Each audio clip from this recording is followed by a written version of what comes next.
Mga kababayan, aking taus-pusong pasasalamat sa lahat ng mga Pilipino na sumusuporta at nagmamahal kay dating Pangulong Rodrigo Duterte.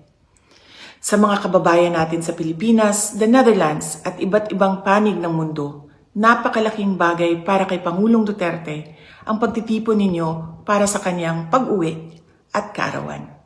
Maraming salamat at napapagaan nito ang mga hamon na hinaharap niya ngayon.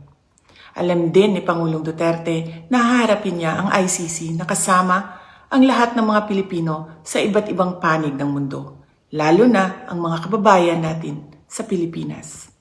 Sa kanyang pagdiriwang ng kanyang 80th birthday, huwag nating kalimutan na ipagdasal sa Diyos na sana ay biyayaan pa siya ng mas magandang kalusugan at mas mahabang buhay.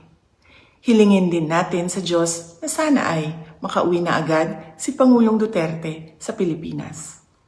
Ang ating mga pagtitipon ay nagpapatunay ng lakas, tapang at paninindigan ng mga Pilipino. Sana ay magpatuloy din ang inyong suporta at pagmamahal sa ating dating Pangulo hanggang sa darating na halalan ng ating mga senador.